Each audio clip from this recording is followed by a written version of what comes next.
What's up, guys? It's KB. Make sure you subscribe to the Underground Sports Philadelphia YouTube channel. Click the bell icon down below so you don't miss a single video from us. And thanks for tuning in to another video from Underground Sports Philadelphia. Now let's get into it. Philadelphia, baby, you're going to love it. Best sports fans in the world. Actually, the worst, but that's what makes them the best. What is going on, everybody? Welcome into episode number 747 of Underground Sports Philadelphia, presented by the city of Vineland. It's your boy KB coming at you from Underground Studios, and joining me on a Sunday into a Monday to get your week started right, HK is in the building. Yes, sir. On a Sunday show. Special appearances when I got a day off work the next day, so we love maybe get used to it. We love to see it. And joining us once again is Intern Jacob, back again. Love to see it. He got absolutely roasted on the socials for being a Cowboys fan and just snuck that in under our noses. But I did say it will be my life's mission to fix that throughout the summer. We got a fun show for you. We're going to talk about the Phils getting absolutely embarrassed and swept by the Milwaukee Brewers. We will announce the month of May Platinum Plunk Award winners, which is exciting because we have some new members on the list. We have some returning faces. We had somebody sneak in just at the nick of time to capture one of the month of May titles. We will also talk a little NBA Finals being set. We have a huge announcement as well for next Sunday that you won't want to miss, so stay tuned for that. We also will talk a little birds because somehow, some way, Harrison and I totally slipped up and forgot to talk about Super Bowl champion Nick Sirianni getting his contract extension, so we'll talk about that. Plus how he's wheeling and dealing this week. We'll talk about that move, and we will also talk a little Union as their month of May has come to a close, and they finished the month of May as the best team in the Eastern Conference in all of MLS. And as you guys are listening to this on Monday, Waterdogs game week, baby. We're talking a little dogs as PLL opening weekend has come to a close, and it quite honestly could not have gone much better for our Philadelphia Waterdogs. So we will wrap up the show with them. But before we get into everything, make sure you guys are following us on the socials at Underground PHI across the board. We've gotten a whole bunch of new followers, courtesy of Jacob. So welcome to following us on the socials. Keep up to date with everything we're doing at Underground PHI across the board. You can follow me on Twitter at KBIZZL311. You can also just subscribe to the pod. Subscribe to the pod. That's the number one way as Harrison breaks out the fine china of fanatic cuppage right there. People, if you're watching YouTube. But subscribe to the pod on Apple, Spotify, wherever you get your podcasts in audio form. Leave us a 5-star review. It goes a long way for helping this show continue to grow. Plus, it helps all of our shows on the network get a little showtime and continue to grow as well. Big things happen this week. Crazy stuff. So keep on subscribing on Apple and Spotify. Leave those 5-star reviews. It helps the show. And subscribe to the Underground Sports Philadelphia YouTube channel, youtube.com/@Underground Sports Philadelphia. That's where you get full video episodes of this show twice a week, full video episodes of every show on our network, clips, shorts, live streams, original video content. It is all on our YouTube channel. We are at 1,069 nice subscribers, which means we're 31 away from our next 100 subscriber milestone. So leave a like on the video, drop a comment in the comment section, and click that bell icon so you know whenever new videos go live. Be a friend, tell a friend to subscribe to the YouTube channel. And this show is proudly presented by the City of Vineland, and the City of Vineland Municipal Calendar features city-organized, city-sponsored, and city-affiliated events that are of public interest. The calendar, which is accessible at vinelandcity.org, is a good way for residents and visitors to build awareness, remain engaged with city government, and participate in local events. You can also follow the City of Vineland on social media via their Facebook, Instagram, LinkedIn, and YouTube pages. And through these tools, you can stay connected to the community and get important announcements about programs and services offered by the city. Vineland, New Jersey, where it's always growing season. And big thank you to Security 21 Security Systems and Paul J. Gillespie Incorporated for their continued support of this podcast.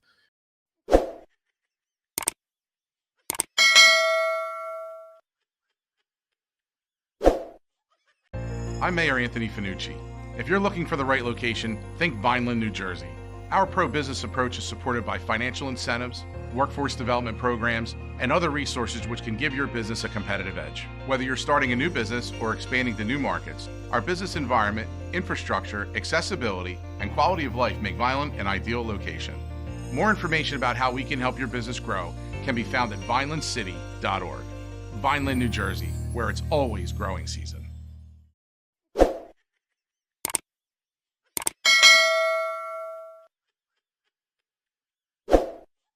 It's always jarring too when I'm sitting and watching like local TV and I get a City of Vineland ad that we also run in our podcast, and I'm just like the Leo meme. I'm like pointing at the TV. I'm like, oh, I know that we run that commercial on our show.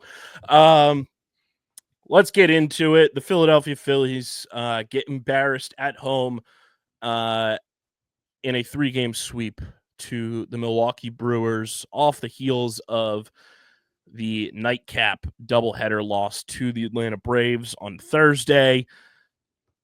I'm just going to come out and say it. This all stems from Bryce Harper getting hit in the elbow. Bryce hasn't played since he got hit. The Phillies were fortunate to walk away with a victory in game 1 of the doubleheader, 5-4 against the Braves. They lose 9-3 in the nightcap. I kind of chalked that up to being like, oh, it's 2 games in one day. Bryce isn't playing. You're throwing, different lineup out there a little bit, changing things up. I wasn't too concerned with losing that final game to the Braves. You won the series. That was fine. The sweep to the Brewers was just unbelievable, like unprecedented for what we've seen from this Phillies team this year. Like, they lost the series to the Cardinals. They lost the series to the Braves earlier this year. They got swept by the Mets earlier this year. But even that Mets sweep didn't feel as like demoralizing as this. That sweep was just like annoying because it was the Mets, but it was just like, it's still early. Like, we're fine. This was like, the Brewers are like a fine team. They're not world beaters. They're not great at any one thing. So to get swept at Citizens Bank Park in a weekend series to the Milwaukee Brewers was just very like demoralizing. They lose on Friday 6-2, and that game, as I go back and remember, like, Taijuan Walker started that game. I didn't think Taijuan pitched poorly. 4 innings, pitch count just got high like it typically does when he gets through like 2.5 rounds of an opponent's lineup. Gave up 7 hits and 4 earned runs, but he struck out 6, only walked 1. Tanner Banks gave up an earned run, which has kind of been uncharacteristic for him. Max Lazar, 2 1/3, 2 walks, 3 strikeouts, no earned runs. Carlos Hernandez, I don't know about you guys, because the news came across this morning, too, that the Phillies DFA'd Jose Ruiz to bring up Seth Johnson, which I'm excited for Seth.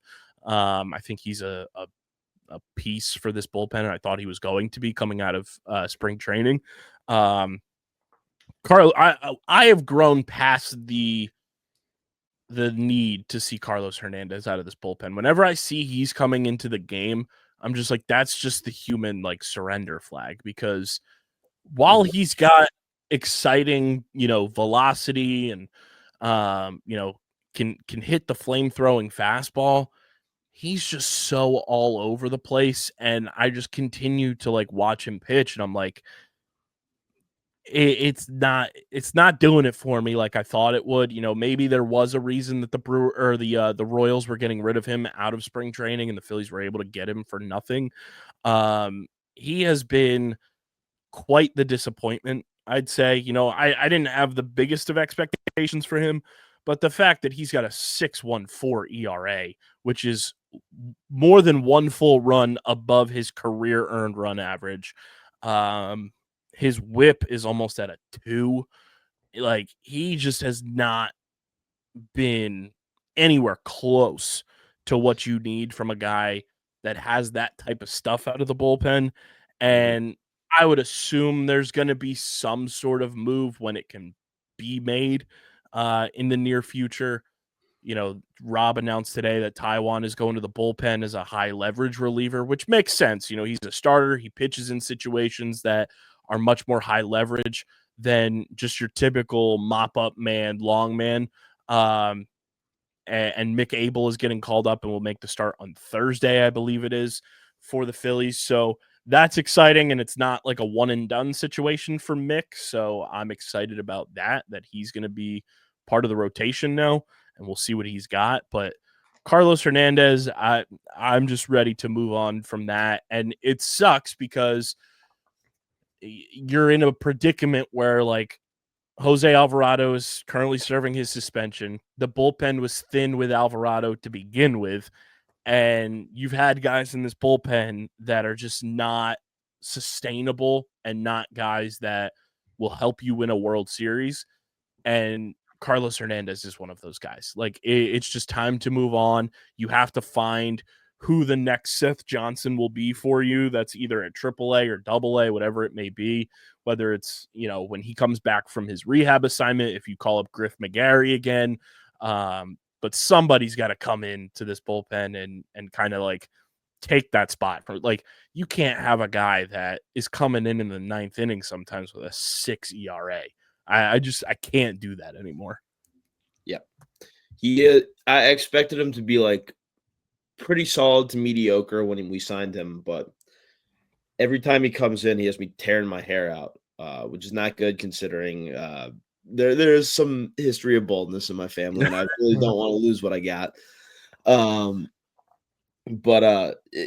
it shouldn't be this hard for a reliever with velocity and the impact that he has to do some solid stuff for this Phillies team.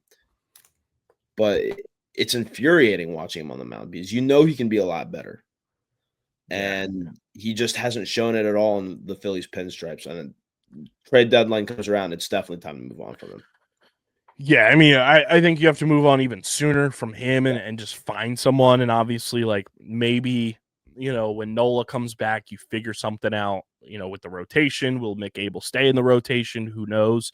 But, you look at what you have available to you on the 40-man, and it's like we had Brett DeGuss pitching for this team. I, as a Philly sicko, had no clue who Brett DeGuss was. I literally tweeted, "Your DeGuss is as good as mine," because I truly had no clue who this man was. We've seen enough of guys like Michael Mercado.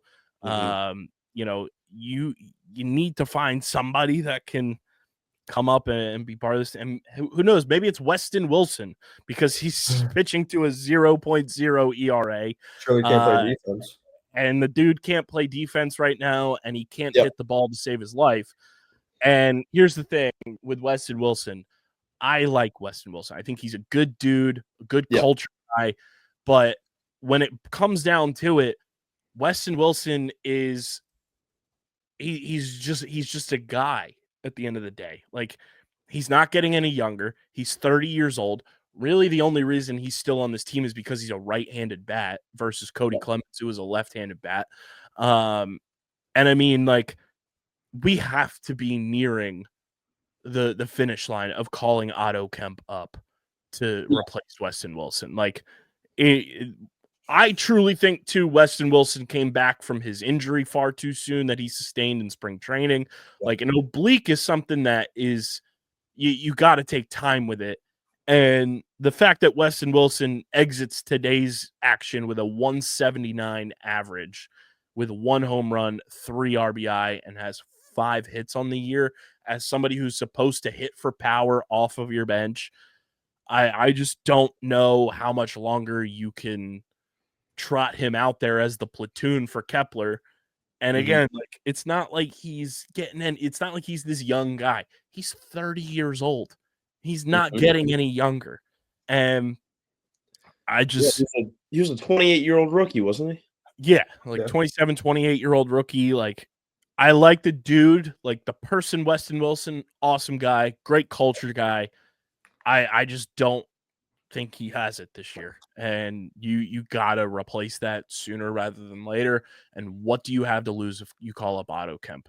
Quite literally nothing. And the dude is hitting the cover off the ball in the minors. He's an older minor leaguer too. Otto Kemp is 26, so it's not like you're thrusting like a 21-year-old kid into the major league fire.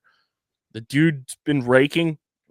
Typically, when you're in AAA and you're hitting like that, you're facing guys who have been or will be back up in the major leagues more often than not in terms of pitching.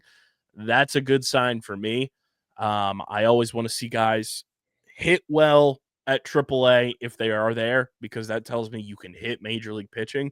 And I want to see pitchers pitch well in both double and AAA, because if you can pitch well in AA, you can probably come out of the bullpen. But if you can pitch well at AAA, you're facing a lot of former or current major league type hitters. And that's a good sign for just your career trajectory, in my opinion. But I think it's time for Otto Kemp. It's time to bid adieu to Carlos Hernandez. And Dave Dombrowski's got to get the phones working one way or another to get at least one bullpen arm in here, similar to the way he brought in Edmundo Sosa in 2022. That was a move that was just like under the radar, a 1-for-1 swap with the Cardinals, and nobody really batted an eye. It was just one of those things that it was like, oh, the Phillies made a trade. Cool. And Edmundo Sosa has turned into a cornerstone utility guy off the bench for the Phillies the past 3 years. You need to kind of start hitting the phone lines a little bit, I think, in the next week or so to find the first bullpen piece of the 2 to 3 that you're probably going to have to acquire at the trade deadline. But Weston Wilson was brutal this week.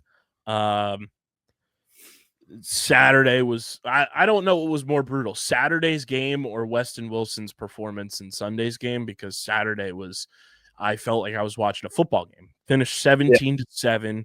Alec Boehm did the ultimate Chris Paul meme where we were down 12-0 and he hits a solo shot to make it 12-1. And it's like, oh, Chris Paul hits a 3 to cut the lead to 42. There's Alec Boehm with a dagger shot out to left center field. That's going to make that 12-1 for the Brewers. Brutal. And life again, folks. I'm rarely critical of Rob Thompson, because Rob, I think, is one of the best managers in baseball. I think everything he does is calculated. I think everything that he does typically is really smart, because at the end of the day, when it comes to baseball, managers don't make or break all that many games in a season for a team. There's maybe, at best, there's maybe 10 games that a manager influences with decisions, pinch hitting choices, bullpen management that like goes into winning or losing a game. This game was a decision that I was very like critical of Rob leaving Jesus Luzardo in as long as he did. As much as it's a team sport, Luzardo was on a Cy Young trajectory. He was at worst on an all-star trajectory. And this game could potentially tank one of, if not both of those things. The fact that Rob left him in after it was 5-0 was concerning to me, because you could kind of tell Jesus Luzardo, for the first time in a Phillies uniform, really didn't have his stuff that we've seen from him. Goes 3 1/3, gives up 12 earned runs, 3 walks, only 4 strikeouts. It was one of those just like head-scratching moves that I was like, why are we keeping him in? I get the bullpen is thin, but you have guys like Joe Ross. You have, guys who can pitch multiple innings. Why not let them pitch multiple innings if your guy doesn't have it? I know it's early in the game. I know you're trying to have him kind of work his way out of it, but you could kind of tell his stuff was just not there. Joe Ross comes in, pitches an inning and 2/3, only gives up 2 hits, gets a strikeout. And then I think the dagger in Jose Ruiz's Phillies career was 1 inning, 5 earned runs. Tanner Banks comes in, gave up 2 hits, but he got 2 strikeouts. And then Weston Wilson pitches 2 innings, gave up 2 hits, no earned runs, no walks, no strikeouts. My thing too with this weekend, and cool, Boehm hits the home run. I was happy for him. Marsh hits the home run. I was happy for him, because those guys have been catching a ton of flack from the early slumps that they were in. So to see them perform well was good. Schwarber went 3 for 4 in this game. That was a bright spot. My thing with this whole weekend was not only was your pitching off outside of Ranger Suarez on Sunday, because I was in the stands. Ranger had a great game, and defensive miscues and a Trey Turner error ruined a beautiful day for Ranger. The offense was, and in all 3 games, the offense just died. There was no offense against this Brewers pitching staff, and there's no excuses to get 5 hits and 2 earned runs against Chad Patrick on Saturday. Before this game happened, I couldn't have told you who Chad Patrick was. That's the most NPC sounding name I've ever heard. You can't go into Friday's game and muster 0 hits against DL Hall. That dude stinks. I've played fantasy baseball for over a decade. That dude is the biggest red heron type player who has all these fancy stats, but man, does he stink in real life. 3 innings, no hits, no earned runs. He gives up 1 walk, 4 strikeouts. And then you're telling me you muster 4 hits and 2 earned runs against Quinn Priester. Who? Is he like from the Pope's cabinet? Like Quinn Priester is who we're struggling to get hits off of. And then today, I know he typically, finds a way to just tear us apart, is Jose Quintana, but you got to him early. He was off his mark. He walked 4 guys, and I was like, is that actually Jose Quintana pitching? Because typically he makes the Phillies look like fools. He goes 5 innings. You score 2 earned runs off of him. You get 4 hits off of him. And then combined against Nick Mears, Jared Koenig, Abner Uribe, and Trevor McGill, who Trevor McGill, I will give my credit to, is a very talented pitcher. That dude was hitting 100 consistently in the 9th inning for the Brewers. You mustered 2 hits the rest of the game. Like, that's not winning baseball, is thinking that you can go and score 2 runs, 1 in the first, 1 in the second, and then survive the rest of the game. Like, the Brewers aren't world beaters, but they're also not the White Sox or the Rockies. They have dudes. Jackson Chourio, very talented. William Contreras can hit the cover off the ball in an instant. Christian Yelich, who unfortunately got hit in the hand today and had to leave the game. If he were in the game, like, that's a world caliber player. Rhys Hoskins, world caliber player. Like, these dudes, and then they have these frisky guys who are just so annoying, and they're like so small you can put them in your pocket. Like, Sal Frelick is 5'8", and Caleb Durbin is 5'7", and Joey Ortiz, I didn't even get to look up his height, but he's got a mustache that's so bad. Joey Ortiz is 5 foot. They're all under 6 foot. And these dudes are making these web gem leaping out of the air type plays. And it's just like the Phillies can't catch a break. And then Weston Wilson can't navigate a ball in left field. Had, like, his whole body contorted. And Trey Turner can't field a routine ground ball. And the Brewers score 3 runs to take the lead. And it was one of those things. I was literally sitting in the stands, talked to CFO Margie, and I was like, Mom, we're down 2 runs right now, but it feels like we're down 10. And that shouldn't be the case for a team that is this talented, being down 2 runs at home. But it all brings, this is what we call a callback in the business, everyone. Bring it all back. This lineup is severely hampered by the fact that Bryce Harper is out. The fact that Bryce has been out for 5 games now, and to a degree, I get you're trying to weather the storm and trying to avoid having him go on the injured list. But at what point, do we sit here, tomorrow is day 6, Tuesday is another game. How long is Bryce going to be out? When you could have just put him on the injured list, had him sit out the 15 days, whatever it is, and you could have had some roster flexibility and called somebody up in his place so that you're not having to play Alec Bohm at first, and then Edmundo Sosa at third, and then Bryson Stott at second, and then Weston Wilson in left. It was a frustrating lineup, and just watching this team get mowed down by no-name pitchers, and I want to pull up his correct age here, by 36-year-old Jose Quintana, who was the most success they had outside of their 5-inning outburst on Saturday in the 9th inning. Like, you shouldn't struggle against teams like this. This is a series that the Phillies should have took 2 out of 3 and felt good going on the road to Toronto. Instead, we're going to have the sports radio callers. We're going to have Butch and Manayunk and fucking Chuck and Mount Airy calling up WIP tomorrow morning saying that Rob Thompson's got to be fired, that we got to trade this person and that person, that Trey Turner stinks. And it's like, I get routine, I get mistakes happen. Trey's got to have that ground ball. Weston Wilson has to be better. But at the end of the day, it sucks they got swept. It's embarrassing that they got swept at home on a weekend series. But I will say, positive vibes. It's a bad series, not a bad season. This team is still the best team in the National League by my last record check. I think the Mets the Mets over. They're not a real baseball team. They're paying Juan Soto $765 million to be a glorified pinch hitter that plays every day.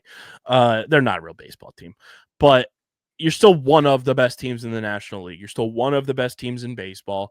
Your schedule upcoming is very favorable. 3 against the Blue Jays, 3 against the Pirates. You can easily bounce back from this sweep.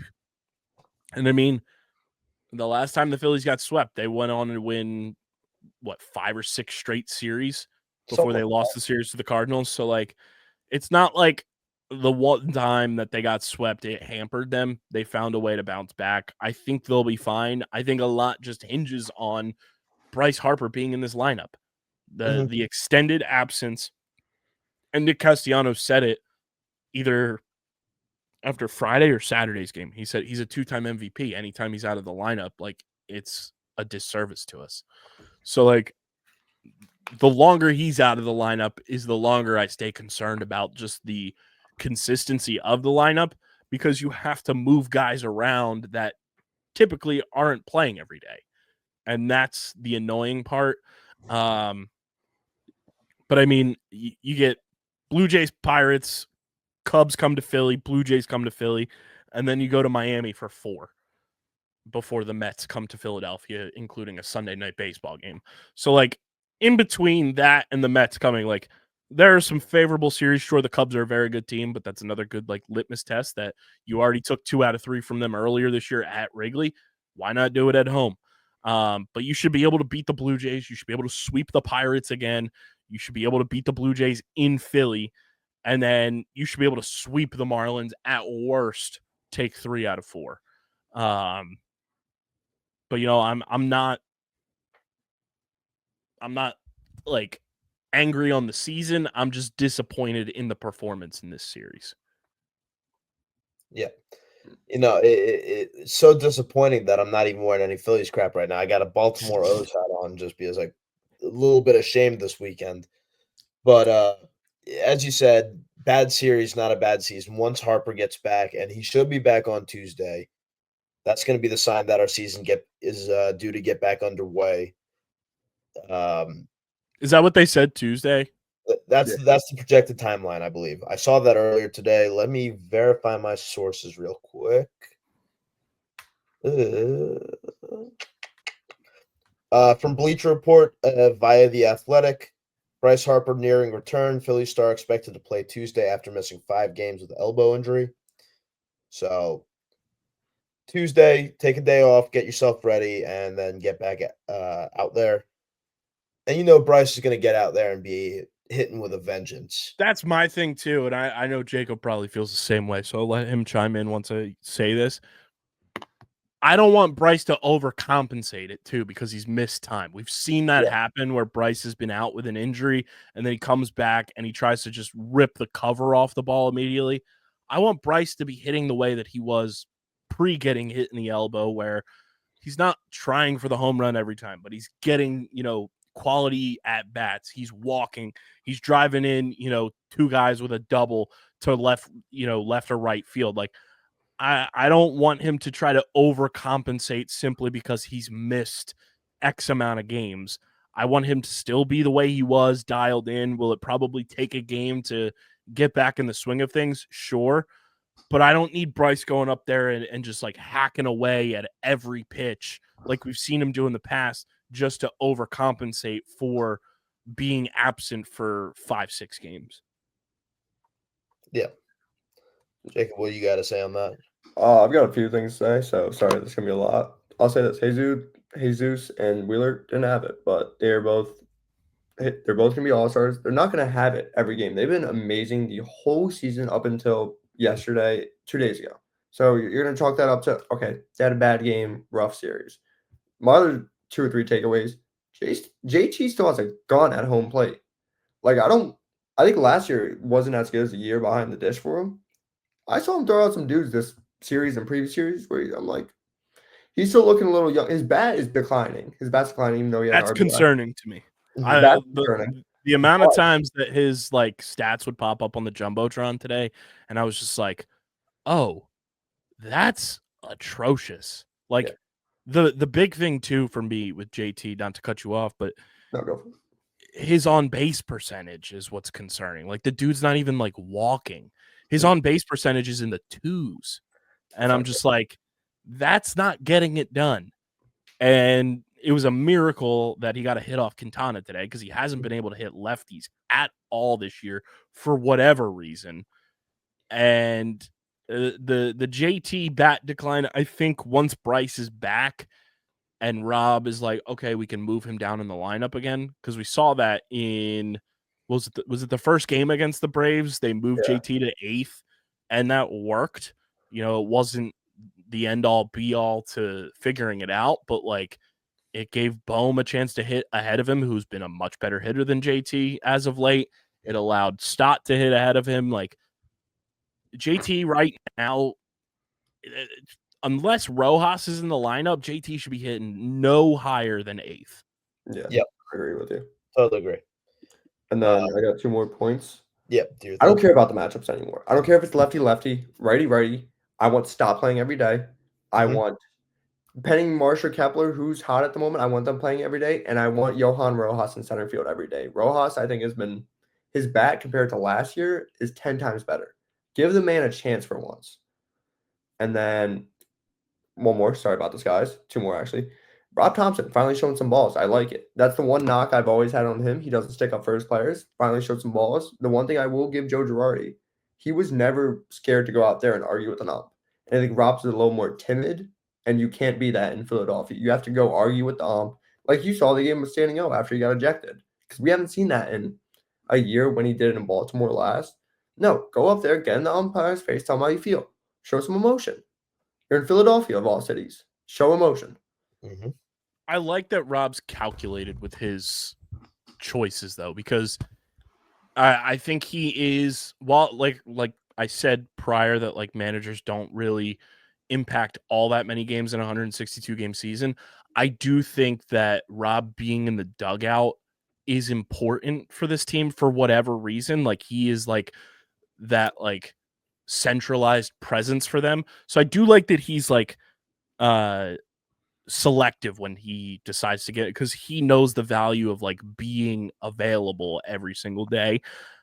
And the one knock I'll have on Girardi is I think the reason he got fired was he did not do a goddamn thing when Angel Hernandez called Kyle Schwarber out on Sunday Night Baseball against the Brewers. It was against the Brewers that I think ultimately led to him getting fired. My other thing with Rojas that drives me nuts is he's too fast of a player. Like he's got legs. Yeah. The fact that he cannot consistently get down a bunt when you need it drives me nuts. There was a situation today. I think Stott was on first. He had just gotten a hit where he just walked. And I said, the fact that Rojas can't get a bunt down right now, down the third baseline to the back of Quintana, where he would have to fully turn around to try to field the ball, and Rojas is too fast and he would beat it out. Like, the fact that he can't get those bunts down drives me insane. And his month of May was brutal. He finished the month of May with 6 hits the entire month. Marsh has looked a lot better in terms of just like consistency. And I'm fine if you're going to platoon center field right now. Like that, I'm totally fine with it. I felt like that was going to be the case down the line anyway, even before Marsh's injury and like him slumping in April. I figured at some point they were going to platoon center field. Their biggest thing is that if you're not trusting Max Kepler against left-handed pitching, which like fine, he can't hit lefties at all, you need to call up Otto Kemp because Weston Wilson's not getting the job done. And well, this was getting into my next point. I don't know if you guys saw, but there was a good Brewers player who had a pretty good series and is still loved in Philadelphia. Still, yeah. And goes every time he comes up. 2 3-run homers against Jesus Luzardo and whoever, I think it was both against Jesus, right? Yeah. He still mashes the ball and having his best year, expiring contract, so could get him for cheap. My whole opinion from last week has changed on the prospect of trading for Rhys, and it's not even from this. I've just like, because my whole thing is like, where's he going to fit in the lineup on a consistent basis to like make the, like we said last week, like, or on Thursday's show, like, where are you going to fit him in the lineup on an everyday basis to make the trade itself feel reasonable for you? Because you're going to have to give up a lot. And if you're going to trade with the Brewers, you're going to need to have them fall off quite a bit, or the Cubs and the Cardinals stay ahead of them a significant amount. I also would like to get my hands on old buddy that pitched today as their closer with Trevor McGill, because my goodness, that dude was humming with his fastball. And I'd be willing to give up a pretty penny to get both of those guys. But the more I look at it, the prospect of Bryce talking about saying he would move back to the outfield in the offseason if they brought in a first baseman that he was on board for. I don't know if he'd be able to do it, and it's a weird thing to do because he is left-handed. The more and more I think about it, I'm like, if you have to play reset first for a game, put Bryce in left. Put Bryce in left. Keep Nick in right. So you don't take Nick's bat out of the lineup. That still lets you keep Schwarber at DH. And then you have Bryce in the lineup, Nick in the lineup, Rhys in the lineup, and Schwarber in the lineup. The more and more I've like thought about it, there's ways to make it work. It's non-conventional, but there's ways to do it for a end of July into October, early November situation. And while I still value them going out and getting bullpen help, because of course, since the last time we recorded, the Dodgers went and traded for one of the Reds bullpen pitchers. Of course that happened. But our guys are still available from what we mentioned last week, which is nice. The bullpen pitching is still my priority for them, but they definitely have to get a right-handed power hitting bat in this lineup at the deadline as well. But also we could move Rhys to left field. That's where he originally started. And then, but I also want to bring up, I would rather, if you're going to trade for Rhys, I would rather him be first base or DH, and I think I would prefer Schwarber in left field over Rhys at this point with Rhys's legs, like just his ball tracking like in the air. Fair. I don't know if he still has it, but like there's ways to do it where like you can play Rhys at DH, Harper's at first, and Schwarber's in left, and then you move. That would be the only like issue is in a game like that, because I forget how the DH changing works, like switching guys in and out of the DH spot once a game gets going. It's something I have to look up because this is a situation we'll potentially have to find ourselves in. But there's ways to make it work. And the more I think about it, I'm like, can Bryce play left field as a left-handed throwing guy? Maybe. It's not ideal. But I mean, Bryce throws right, I think. Does he throw right? Yeah, Bryce right. Yeah. Yeah, Bryce. I'm 99% sure Bryce throws right. when He he's does look like he reaches across the bag to snag with his left hand on first base. let me see. I could be talking out of my ass here. Yeah, he does throw right. Schwarber's also been taking. There's a report he's been taking. Yeah, I don't like Schwarber at first. No, no. I saw people talking about that on Twitter. I was like, let's stop that before it even starts. We do not need Kyle Schwarber at first base. It's funny to think about, but we don't need it. But then, honestly, Schwarber should stay as a DH. He's been hot there. His bat's been good, and that's been amazing. He's built to be a DH. I don't think he's really at this point in his career. I don't think moving him to a fielding position would work for him. But then I just want to remind everyone, what's the last time? Mom, sorry, this can be my one F word. Remember last time we said fuck defense? We made it to a World Series.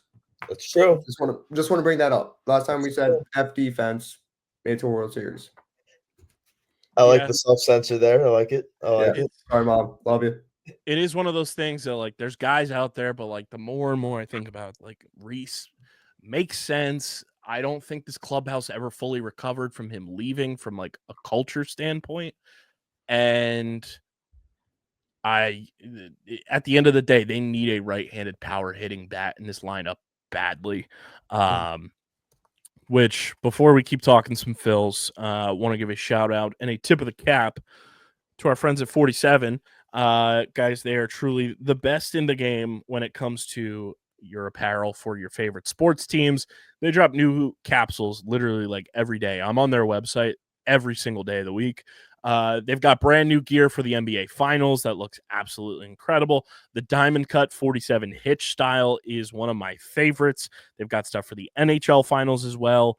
Plus, check out all the City Connect gear that they drop. It's truly the best. Shop for your favorite sports fan, whether it's Major League Baseball, the NFL, NHL, NBA, NCAA, minor league baseball. And I know I'm not a huge NASCAR fan to just sit down and watch the cars go left, but their gear is second to none. Use our link in the description. Shop with 47. Join the 47 family today, and you'll get free shipping on all orders when you join the 47 family. Again, use our link in the description. Shop with our friends at 47 and get free shipping on all orders when you join the 47 family. And we thank 47 for being a proud partner of the podcast. But yeah, I mean, upcoming, you have the Blue Jays, you have the Pirates. Those are winnable series. And you just got to take advantage of it. Like, you can't let, just like when you got swept by the Mets, you can't let a series sweep, like, bog you down and be something that, like, torments you going into a new series. You just got to go into Toronto and beat a team that's extremely beatable. Like, sure, they have Vladdy Jr., sure, they're 3 games over 500, but I don't think they're a world beater type of team. They are very similar to the Brewers, in my opinion. They are beatable. I don't know if pitching matchups will be announced just yet because the game is on Tuesday to start the series, so I doubt we'll have Toronto's pitching matchup, but I'll see if I can muster something up and pull that up here on the MLB app. So on Tuesday, we have Tuesday's matchup. It's Zach Wheeler against Bowden Francis. Who? The most NPC. Now, here's the thing. Bowden Francis is 2-6 this year with a 5.04 ERA and 46 strikeouts. He's probably going to throw a no-hitter against the Phillies. Oh, probably. Like, that's just our luck. I got the rest of the matchups for you, Kyle, if you want. Yeah, who else do we have? So, June 4th, Wednesday, we got Sanchez versus Jose Barrios. Barrios 2-2, 3.86 ERA. Solid. He's good. Yeah. That's a game that they're going to have to be, like, patient, because if you make Barrios throw pitches, he's mistake-prone. And then we got June 5th, Thursday. Yep, Thursday, we have Abel, of course, versus Chris Bassett. He's 5.3 with 3.8 ERA. Big pitch mix, but he does pitch against us pretty well. And he's still pitching? Yeah, he's like 4. He's getting up there. He's old as hell. Yeah, He's not Rich Hill old, but he's old. he's up there. Go worry about your family old. And by the way, Thursday, I just saw this on the app I use, Reel. Thursday is the 2 or 3 year anniversary of the Bryce Harper Grand Slam versus the Angels and the Bryson Stott walk-off versus the Angels. Little fun fact. I was at that game. Must be That DJ was here for PLL, Harrison, and we went to the game because he had never been to Citizens Bank Park, and it was like right when Girardi got fired. Because Girardi got fired on June 4th, if I'm not mistaken. June 3rd or 4th, he got fired. That sounds right. And DJ and I went to the next game, and he was like, we always bring it up in a joking manner. We're like, "Where were you?" And DJ saved the 2022 Phillies season. Nice. Yeah, Bassett's 36, but he always finds a way to beat us. I don't know how. He's so bad. He's so bad, but we always find a way to just stink it up against him because he has that weird like hitch in his delivery. Like the Phillies don't know how to hit against pitchers who have like a weird pitching motion. He's so slow. Also, this would be a beautiful series if he has to come in the game. A beautiful series to silence all the people. Dave Dombrowski messed up by not re-signing Jeff Hoffman. I love Jeff Hoffman. Incredible dude. Amazing player when he was here. The Phillies were not paying him $30+ million to come back and pitch for this team. It just was not happening.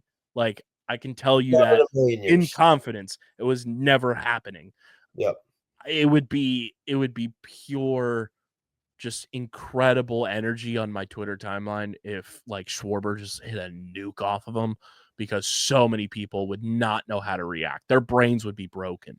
Last time Schwarber was there, 3-homer game. That was incredible. Also, the Blue Jays have a guy who has the most baseball name ever, Easton Lucas. That's like if a lacrosse player was named like Chaz McSmith or something. That's so true. Definitely, Chaz McSmith definitely has a mullet and a mustache. Oh, yeah. Yeah. He looks like Mike. Chaz McSmith is just the alter ego of Mikey Schlosser. Yeah. And he's got a little bit of stubble underneath the mustache, and it's like a handlebar type mustache, right? Yes. 100%. And he wears nothing but East Coast dye. Shout out to the ECD boys. Gotta love the ECD boys. They make elite apparel. The big thing, though, going into this Blue Jay series is Dalton Varsho is on the 10-day injured list. He injured his hamstring the other day against the A's. It looked very bad. Like he was hobbling to third base, and the Athletics third baseman like gently eased him down to the ground so he didn't have to like tumble over. Like it looked like a hamstring like pull for all hamstring pulls. He's been one of their best players this year. Like in terms of just like defensive play, like he made that unbelievable defensive play early May, late April, where like the ball was like behind him and he like went behind his back and caught it. Like outside of the Rojas catch the other week, like the Varsho catch is the best of the season. Yeah. Like that's a big piece of their lineup missing. So that's a huge thing for the Phillies. We don't just got to that though. He's batting sub 200s, but yeah, another person who would rob us of extra bases because we love to get robbed of extra bases. Michael Harris, and then we just saw it today. He's the type of guy though that like would find his swing against us, and we'd be screaming. You really got to worry about Vladdy Jr. and Bo Bichette. Like those two guys have been hitting consistently for them. Bo's hitting 277 with 32 RBI, 7 home runs this year. Vladdy's hitting 283 with 8 home runs, 28 RBI. I don't know if anybody else is really hitting for them. Like George Springer's been playing pretty good the last few days. Bet against him. He is back to life a little bit. That's surprising. But like outside of those guys, like I haven't heard too much about the Blue Jays like hitters this year doing all that much damage, which makes sense that it's kind of them being carried by like 3 guys. You know, Addison Berger, their third baseman's hitting 267, but he's only got 32 hits on the year, so it's not a huge sample size. You just got to go in and like you said, Barrios is pitching the second game. He's a guy that you can truly take advantage of if you just are patient at the plate. If you make him throw pitches, You're going to work up his count. He's going to make mistakes, and he's going to lob a meatball to you, and he'll only go 3 1/3, 3 2/3, and you'll knock him out of the game. Bassett, same thing. If you just work and wait for your pitch, don't go up there swing happy, you can beat this team, and then they're playing against an NPC on Tuesday. Like, this is a prime opportunity for the Phillies to, at minimum, should take 2 out of 3. And I'll be disappointed if they don't take 2 out of 3 from this Blue Jays team, because it's very doable. And the Blue Jays, they've been playing fine recently, but they're not like a great team by any stretch of the imagination. They're like on the caliber of the Brewers. Yeah. So all things considered, we should be looking for blood too. So hopefully they'll be able to figure it out. Yeah. It all hinges on how Bryce plays and how the pitching bounces back. 100%. 100%. Let's get into a little bit of underground stats and info. We'll start with our run differentials. It is brought to you by our awesome merch partners at PHI Apparel Company. Guys, if you want to stand out in the crowd, whether you're going to Citizens Bank Park this summer, going down to Subaru Park to catch the Philadelphia Union, gearing up for the bird season, or you want to rep your favorite Philly sports podcast, PHI Apparel Company is the place to do it. Get your official Underground Sports Philadelphia podcast hoodies and t-shirts, plus all your Philly-centric merch, gear for the Phillies, the Eagles, the Flyers, the Sixers, the Union, and so much more. Go to phiapparel.co or use our link in the description. And when you go to checkout, when your cart is filled up to the nines, use code UNDERGROUND to get 10% off your entire order from our friends at PHI Apparel Company. Again, that's code UNDERGROUND for 10% off your entire order from PHI Apparel Company. Stand out in the crowd with the official merch partner of Underground Sports Philadelphia.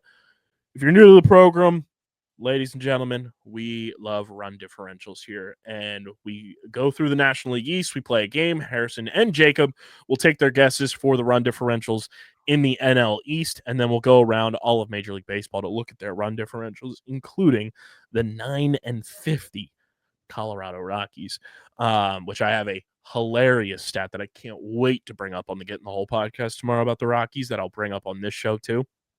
But we will start in the NL East, the now first place New York Mets, who are 37-22 because they got to play the Rockies.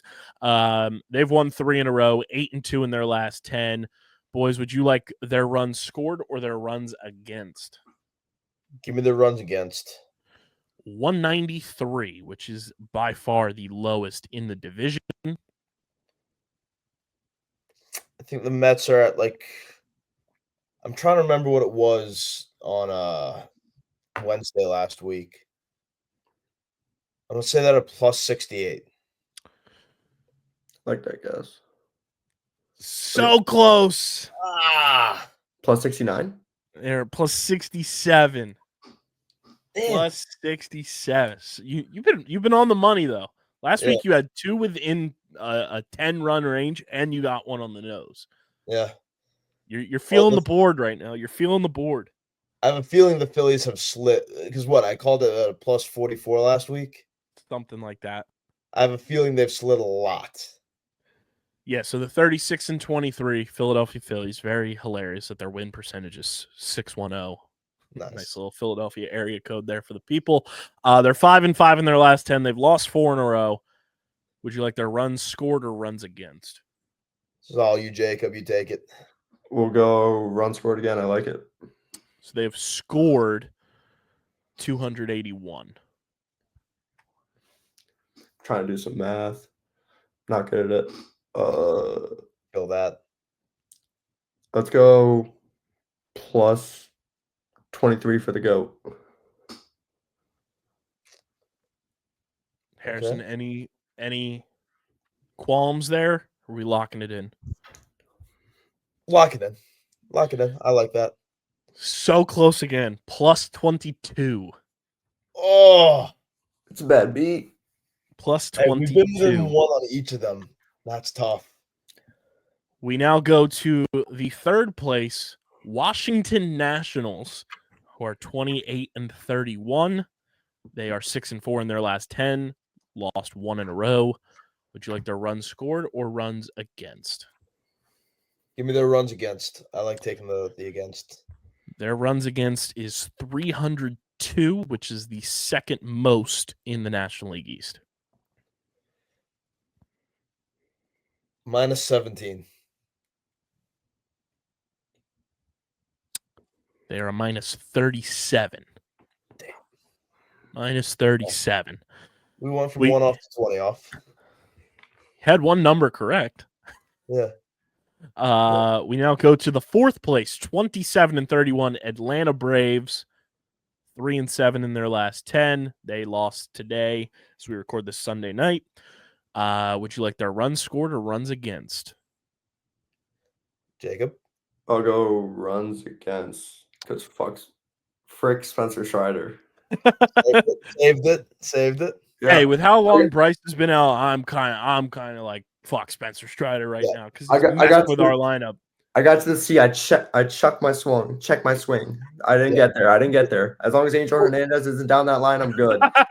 Either him or C.B. Buckner. No, frick.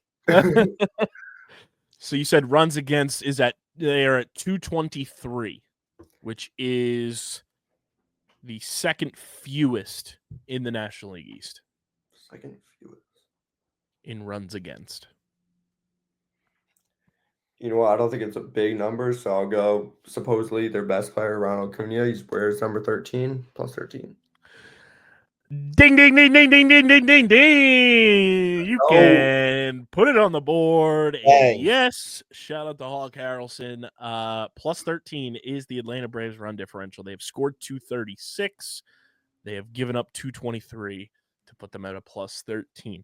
You guys are one-upping Wednesday's performance where you had you had 2 within 10. You've had 2 within 1.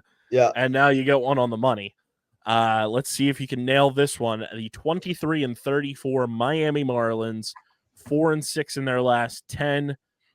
Would you like their runs scored or runs against? Against. They have given up 311 runs, which is the most in the division. Let's say minus 56. Jacob, would you like to consult or are we locking it in? I'm going to go minus 88. They're at a minus 79. 79. Okay. They have scored 232, which is the fewest in the division, giving up that 311 for a minus 79. But well done. 1 on the money and 2 within 1. I think we should just jump straight to the Rockies here. Keep the roll going. We'll go right to the Rockies, and then we'll go around the horn with all the teams in baseball. The 9-50 Colorado Rockies have lost 8 in a row. Would we like their runs scored or runs against? Runs against. I'm feeling runs against for them. I need to like that. I like that, guess. They have given up just ever so slightly the most runs in baseball at 369. Taking the Coors factor too. Yeah. And for reference, without giving it to you, they have scored the fewest runs in all of baseball as well. So I was looking at it the other day, just because me and a friend were talking about it at work. So I have a general idea. Me too. I'm locking minus 184. I really like that guess. I was going to say 181. I like that guess. Once again, you are 1 off. Minus 185, but their runs scored is 184. So they have scored fewer runs than they have in terms of run differential. Their runs scored is 184. Their run differential is 185. God, that's crazy. They really suck. That feels like you have to try to do it. Yeah. How do you score less than like your differential? How do you do that? In terms of the overall season, they are on average giving up about 6.25 runs per game. And on a 162 game basis, they're on pace to give up 1,013 runs on the year. Crazy. God. Staying in the National League, though, we'll go to the NL Central. The Chicago Cubs, who the Phillies will see soon, are at a plus 97, which is the best in the National League. The Cardinals are at a plus 30. The Brewers are now at a plus 18. The Cincinnati Reds, even though they're 2 games under 500, have a plus 30 run differential. And the Pirates, who the Phillies will see next weekend, are at a minus 58. The Dodgers are at a plus 84. The Padres are at a plus 16. The Giants are at a plus 42. The Diamondbacks are at a minus 10. And then the aforementioned Colorado Rockies, who are 9-50, have a minus 185 differential. Now, my stat for the Rockies while we're on the subject, because today Scotty Scheffler won the Memorial Tournament on the PGA Tour. Wins since May 2nd of this year. Scotty Scheffler has played in 4 tournaments. Mhm. He has 3 wins. Okay. The Colorado Rockies have played 28 games since May 2nd. They also have 3 wins. Oh, good Lord. Scotty Scheffler Oh, has won Lord. as many PGA Tour tournaments since May 2nd that the Rockies have won baseball games. And to put that even in more context, golf events are just 4 days. Oh, my The God. Rockies are playing more often than Scotty Scheffler is playing golf. It's crazy. That's pathetic. I saw a stat where it was like since opening day, the Nuggets have still won more games than the Still, Rockets. Yeah. it's nuts. We look at the American League. They're in progress right now. The Yankees and the Dodgers are, so their run differentials could change by the end of this recording. But the Yankees are at a plus 94. The Blue Jays, even though they're 3 games over 500, they have a minus 5 run differential, which tells me their pitching stinks, guys. Phillies, take your pitches. Let's hit some dingers. The Tampa Bay Rays, they are at a plus 41. The Boston Red Sox are at a plus 13, and the Baltimore Orioles are at a minus 93. The Detroit Tigers are at a plus 86. They have the best record in the American League as well, and in all of baseball. The Cleveland Guardians are 32-26, but they have a minus 16. The Minnesota Twins are at a plus 30. The Royals are at a minus 7, and the 18-41 Chicago White Sox are at a minus 52. The Mariners are 32-26, but they have a plus 8 run differential. The Astros are at a plus 15. The Rangers are at a plus 3. The Angels are at a minus 57. And the Oakland A's, yes, I said Oakland, are 23-37, and they have a minus 110 run differential. But they have surrendered just 6 less runs than the Colorado Rockies. That's also terrifying. So in, I think, 60 games they have played. Yes, they played 60 games. So I'm going to do their math in terms of what they're on pace for. They're giving up about 6.05 runs per game. They're on pace to give up 980 runs. So the fact that they're only 6 runs behind the Rockies, but the Rockies are still on pace to give up about 30 more runs on the year is wild. It's the Coors factor. The The Coors factor. But you would think it would almost level out the AAA factor for the A's. It's wild. But those are your run differentials around Major League Baseball. And, of course, the National League East, brought to you by PHI Apparel Company. And now we go to everyone's favorite segment, the Platinum Plunk Award, which, if you're new to the program, that is our way of keeping track of the hit-by-pitch category. And on this episode, we will be giving out the winners of the award for the month of May. And I got to see our National League leader in the month of May in person today, and it goes to Milwaukee Brewers utility infielder Caleb Durbin, the 5'7" wonder, finishes the month of May having been hit by 9 pitches on the season. So he leads the National League after the month of May, and we have a 2-way tie in the American League between former teammates who have been hit by 10 pitches, and that is Randy Arozarena, last year's winner of the award, and Ty France of the Minnesota Twins. Kyle Schwarber still leads the way for the Phillies after the month of May, been hit by 4 pitches. All of those happened in the month of April. So in terms of just new hit by pitches, it does go to Bryce Harper because he was hit by 0 in the month of April and had been hit by 3 in a matter of 5 days in the month of May. But Schwarber still leading the Phillies in terms of overall hit by pitches. And then Harrison, we had a late sneak in to the lead for Major League Baseball. The Mets were leading the way pretty much all of May. They were at the top. But guess what? We now have a back-to-back Platinum Plunk Award winner after they won the award in April for the team lead. The Minnesota Twins are still atop Major League Baseball with 37 hit by pitches as a team. God damn. They 37?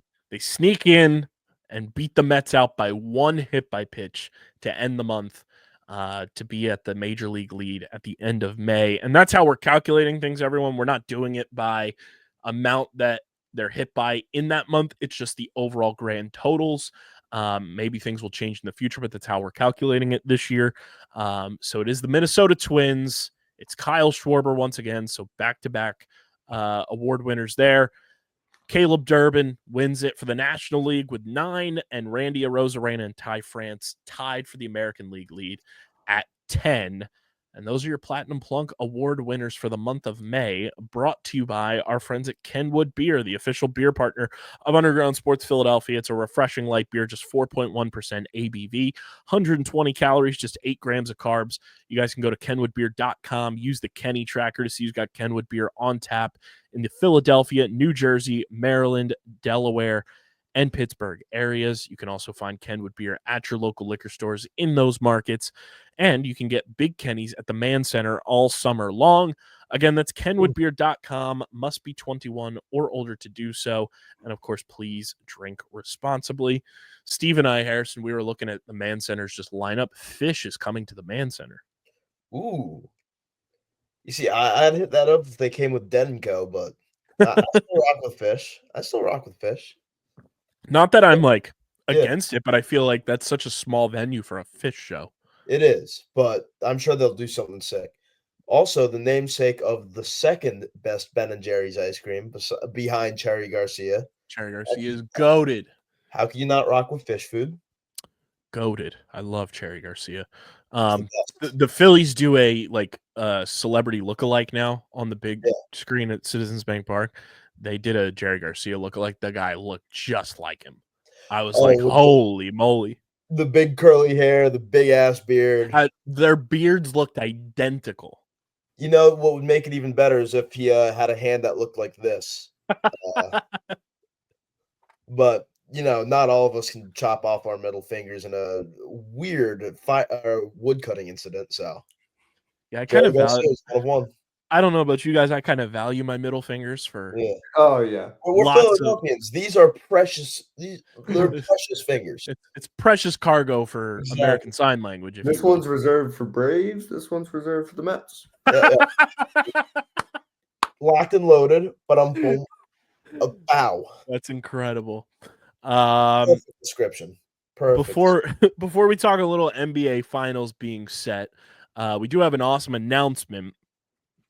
So next Sunday's show is going to be on location in Sewell, New Jersey. To be specific, 288 Egg Harbor Road in Sewell, New Jersey. It'll be myself.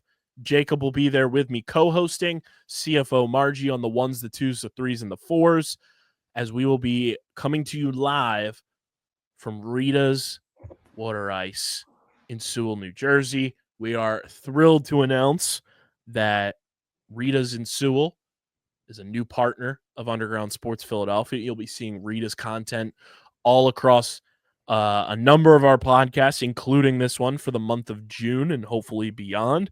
Very excited. Shout out to my guy, Joey. His parents are the managers and owners of that franchise. And we were talking at Street Lacrosse last summer, and we were thinking of ways to get Rita's involved. And I mean, a brand like Rita's, for all of us with South Jersey ties And anybody with South Jersey, Philadelphia ties, you know how much of an institution Rita's is. I'm thrilled about this partnership. I'm stoked to be doing a live show at Rita's, and the fact that we can advertise Rita's Water Ice on this program is fantastic. So I'm very excited about that. Jacob and I will be on location. We will have full-blown details, more than likely early this week, so that we can let you guys know what time to be there for the show. But I'm very excited. Welcome aboard to Rita's Water Ice in Sewell, New Jersey. And if you want to go check them out, it's 288 Egg Harbor Road in Sewell. CFO Margie and I stopped there after the Phillies game because we needed a sweet treat to distract us from a horrible Phillies loss. But I'm very excited. They have a new flavor at Rita's, Harrison, that I was not expecting to come across the docket this year. What we got? It's pretty interesting, and I definitely feel like I have to try it. It's a Kool-Aid flavor. Are we talking like traditional fruit punch Kool-Aid, or? I want to get the full-blown name of it correct, because it is it's like a full-blown thing. Let me see here. But I saw them advertising it, and they had it at Rita's in Sewell. It is Kool-Aid Sharkleberry Fin. Okay. So it is I think it's supposed to taste like the so it is an old school like Kool-Aid, like in the packet powder flavor. It is strawberry, orange, and banana flavors. And then they're doing it where you can get the gummy sharks on your water ice, which I'm like, that's a nice little summertime touch. But I do feel like I am going to have to try the Sharkleberry Fin flavor. CFO Margie got this flavor today, though, that I was blown away by how delicious it was. Not that I should ever be surprised, because Rita's is elite. It's the cream ice, so it's like the thicker. Yeah, no, I rock cream ices. I rock with them. It was where is it at? I think it was like chocolate covered strawberry, and it had like pieces of chocolate chip in the cream ice. I was like, that's pretty good. It's pretty good. It was pretty good. But I'm very excited. We're going to be at Rita's in Sewell next Sunday night. We'll get you the times. It'll be on our socials. So stay tuned for that. If you want to come out to the show, support it. And I mean, go support Rita's in Sewell. The fact that they're supporting us means a lot. And we are stoked to have Rita's on board with us for the month of June, and then hopefully beyond as well. But stay tuned for a bunch of Rita's content coming from Underground Sports Philadelphia brands. Boys, the NBA finals are set. The small market finals are here. David Stern is rolling over in his grave. But guess what? I like it, because when you have, especially more so in the NBA than any other sport, because let me tell you, and it may just be that I was a little spiteful that World Series in 2023 was absolute shite between the Rangers and the Diamondbacks. I like this for the NBA, because the NBA is a product that I've kind of drifted away from over the past couple of years, more so from just being scarred by every possible catastrophe that could happen to the Sixers, more specifically when Ben Simmons forgot how to dunk a basketball in 2021 against the Atlanta Hawks. Yeah, he made the conscious choice not to, because he's a big coward. I think his brain just got unplugged. I think his brain short-circuited, and it went unplugged, and that truly scarred me with the NBA. He owes me thousands of dollars in trauma repayment. He owes me millions and millions of dollars for just therapy bills, because that was the day I felt my NBA fandom like slowly drift away. We don't have that problem as a Celtics fan, if y'all want to. Yeah. That's like, I'm treating this Pacers finals berth as a Philadelphia finals berth, because TJ McConnell, baby. TJ McConnell, baby. I Yeah, was out there for so long; they've become my second team. Like, I saw a tweet that said TJ McConnell going to the NBA Finals before Joel Embiid doesn't sit right with me, but it also makes so much sense. It sits absolutely right with me just because I also would live and die for TJ McConnell. I still love the man. I have a TJ McConnell Pacers jersey somewhere He's the in man. boxes that I got, but he's the man. You know who also gets a ring if the Pacers win it? Who?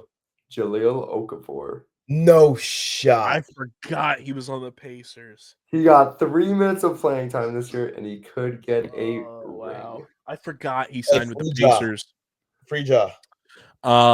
Here's my thing with the NBA Finals, and I know you guys are way more in tap with the NBA than I certainly have been this year in particular.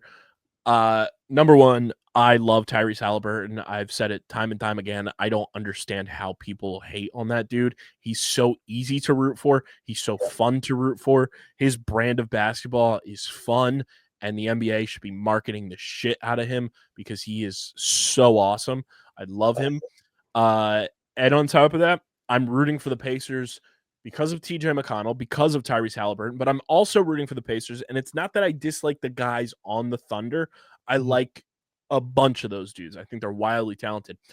I am rooting for the Pacers partly in spite, Harrison, because the Oklahoma City Thunder got to see their process through and didn't have their general manager yanked from the front office by the NBA. Didn't have their general manager replaced by the Colangelos. Didn't have the Colangelos running burner accounts, tweeting sensitive information about your superstar players. And I genuinely do not want the Oklahoma City Thunder to be like praised and like beloved forever for look at how they did it. They did it the right way. No, they did exactly what the fuck the 76ers were doing with the process era for years. And Sam Hinkie got wrongfully removed from his role. And then years later, Sam Presti and the fucking Thunder get to go and be like, oh, look at our 20,000 million draft picks we have. We traded Paul George for SGA. We did the process the right way. No. Fuck that noise. I'm so against it. And if you're a Sixers fan not rooting for the Pacers, I'm judging you because we cannot have the process era be thrown into the shadows by the Oklahoma City Thunder doing exactly, and I don't mean to sound like Cat Williams, exactly what the Sixers were doing, and then them be celebrated for accomplishing the greatest feat in the NBA. I won't stand for it. I refuse to root for it. So it's Pacers in 6. I got two things to say. One, Sam Hinkie died for our sins. May he rest in peace, even though Can we have a moment of silence for Sam Hinkie real quick right here on this podcast? Thank you. May he rest in the wherever he's doing right now. I don't know what he's doing. May he rest in the doldrums of the Silicon Valley tech bros. Yeah. And two, never in doubt, Knicks can go back to New York and go cry in the trash heap that is Madison Square Garden. They should have fired Tom Thibodeau like ages ago because that man is the ultimate. Will get you where you need to be, but won't get you over the hump kind of manager. You mean Gru from Despicable Me? Yeah, Gru. It was always Pacers in 6. It will always be Pacers in 6. Reggie Miller is going to get to watch his beloved team lift the Larry O'Brien trophy for the first time in history. Thunder are gone down. Roll sirs and yes sirs. That's all. Also, on top of that, the fact that Halliburton hit the choke celebration in game 1, it's that much more epic that he did that because they won the series. It's that much cooler, that much more of a historical moment in NBA history because the Pacers won. Like, if the Pacers would have lost the series, that moment would have been forgotten or just turned into a meme, for all the wrong reasons. But the fact that he hit that in game 1, just like off the top of the dome and just like blacked out and did it is so goddamn cool. Oh, yeah. blacked out in that moment too. His soul left his body, and Reggie Miller's entered it. And on top of that, last night he tweeted the video of all the kids at the table. We're going to the chip. We're going to the chip. I was like, I love that he's being an absolute troll right now. Yeah. And I mean, like, I have a soft spot for the humans that are the Villanova Knicks. You know, as a Villanova basketball fan, I owe some of the greatest sports moments I've ever experienced to Mikal Bridges, Jalen Brunson, Josh Hart, you know, and when he was on the team, Dante DiVincenzo. Like, those were some of the most magical moments for me as a college basketball fan, as a Villanova fan. But at the end of the day, it's hilarious to me that there's already articles coming out about how the Knicks have to trade Karl Anthony Towns. Yep. When that series would not have gone 6 if it wasn't for Karl Anthony Towns. And yep. I get Cat doesn't have the overall defensive tools in his bag like some of the other big men in the NBA, but that dude gets slandered so much for being a genuinely unbelievable player. And I'm like, I hate that he plays for the Knicks, but I love Karl Anthony Towns. Like, that dude is a hooper. That dude gives his all as much as possible. He dragged the Knicks to that victory. Was it game 5? Like, he is exactly what the Knicks needed. They just don't have the complement to Karl Anthony Towns like he had with Rudy Gobert in Minnesota.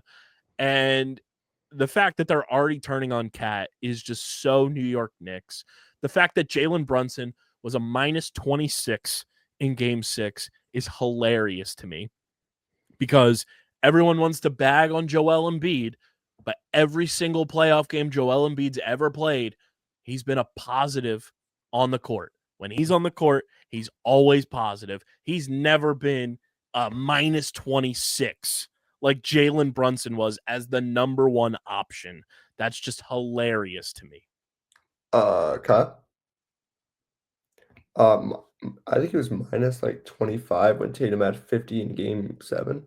Overall for the series, he was plus 13. Okay. I didn't realize you said game. My bad, series. That's on me. But Embiid has never, like... Just want to throw that out there, by the way. He's never disappeared like that. Like, Embiid has had moments in the playoffs where, like, yes, I've wanted him to play better.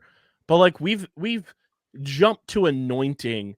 And I think Jalen Brunson is a very talented player. But we've jumped to anointing him as, like, the second coming of Christ. And he's just not that. Like, he's a very, very good player.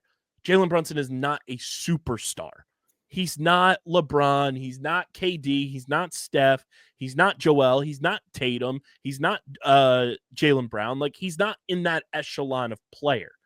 He's like the next tier. And the fact that, like, people, like, we just want to elevate him to being this superstar all of a sudden. Like, what has he done to prove that, like, he's earned that title? And to me, even as a Jalen Brunson fan, I've known about Jalen Brunson since he was in high school. He's not that caliber of player yet. Could he get there? Sure. But he's just not there yet. And he's not the type of player that's going to drag your team and carry your team to an NBA Finals, let alone a championship. And the Knicks are in the worst possible situation now, because they've traded all their draft picks for Mikal Bridges. They have very little cap space, if I'm not mistaken. And you're already calling to trade the one guy who made it so that you got to the Eastern Conference Finals in Cat. Their biggest issue is they have 2 guys that do the same thing, and it's Mikal Bridges and OG Anunoby. They're the same player. And the fact that they're stuck with both of them, to me, is quite hilarious. Yeah. Well, OG Anunoby, IU basketball great. Of course, I have a feeling he was playing double agent and just letting Indiana get another win here. And it's just so poetic that Obi Toppin was like part of the puzzle to send the Knicks home after they just like cast him off to an island elsewhere. But it's Pacers and Thunder, 2 small market teams, and just the wow and excitement factor that both of these teams bring with their talent makes me more intrigued for this NBA Finals than I have been probably since the turn of the decade. Like, I don't remember the last NBA Finals that I genuinely enjoyed. And I know DJ is listening to this and he's gonna get pissed about it. Like, I thoroughly enjoyed the wars that the Golden State Warriors and the Cavs went through. Like, that was so awesome because we don't see that really in this day and age in sports. So to see that was so entertaining. Like, that's the last time I feel like I enjoyed watching the NBA Finals. And I'm thoroughly ready for this series. Warriors Raptors, I was scarred because of the Kawhi shot, and that was I couldn't even watch basketball for a long time after that. I was just and then the Sixers traded for Al Horford. You want to talk about double agent? That series, I couldn't believe that the Raptors ended up winning the NBA Finals that year. But genuinely, I think the Cavs Warriors 4 years in a row was the last time I was willingly yeah, let me watch the NBA.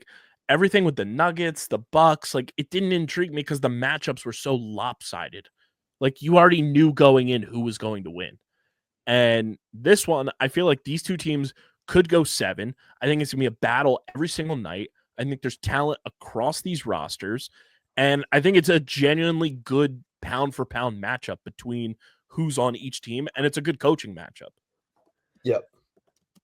It's going to be great. I really think the series could go 7.